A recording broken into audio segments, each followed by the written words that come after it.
Hello friends, welcome to my YouTube channel viral news gold में। Friends, यदि अभी तक आप लोगों ने मेरे चैनल को सब्सक्राइब नहीं किया तो सब्सक्राइब करिए, वीडियो को शेयर करिए, क्योंकि मैं ऐसी जानकारी आप लोगों के लिए लाता रहता हूं। तो आइए चलते हैं वीडियो पर। फ्रेंड्स, पति और ससुराल वालों को पत्नी ने गलत तरीके से फंसाया। दोनों पक्षों के बीच वैवाहिक विवाद के मद्देनजर माननीय मध्य प्रदेश हाई कोर्ट ने बलात्कार दहेज के मामले में दर्ज एफआईआर को खारिज किया। एक पति और उसके परिजनों के खिलाफ बलात्कार और दहेज के मामले में दर्ज एफआईआर खारिज करते हुए माननीय मध्य प्रदेश हाई कोर्ट की इंदौर पीठ ने कहा कि याचिकाकर्ता और उसके परिवार के सदस्यों को गलत तरीके से फंसाया गया है। साथ ही यह भी कहा कि पत्नी के कहने पर प्राथमिकी दर्ज कराना बदला लेने की कोशिश प्रतीत होता है।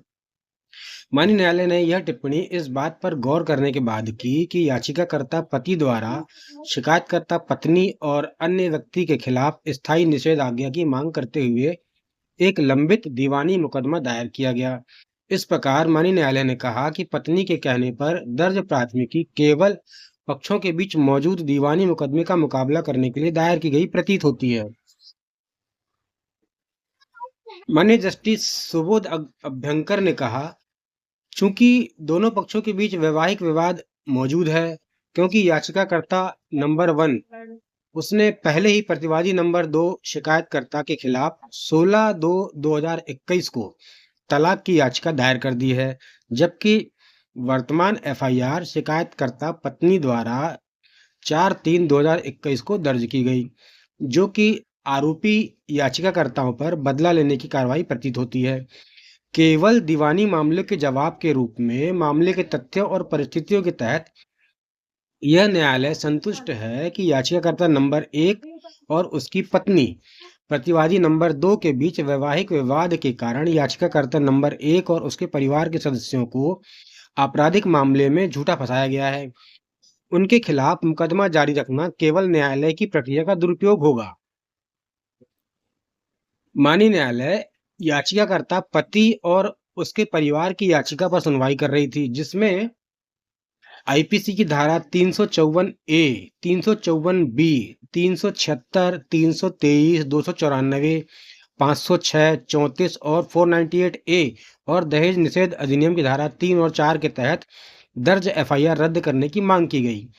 प्रतिवादी संख्या 2 शिकायतकर्ता पत्नी इसके कहने पर एफआईआर दर्ज की गई, जिसमें उसने यह आरोप लगाया कि पर्याप्त दहेज न मिलने के कारण याचिकाकर्ता पति उसे परेशान कर रहे थे, और पत्नी ने यह भी आरोप लगाया कि उसके साथ अप्राकृतिक संभोग किया और उसके देवर ने भी उसकी सीलभंग की, उसके साथ दुर्व्यवहार किया तथा मारपीट की।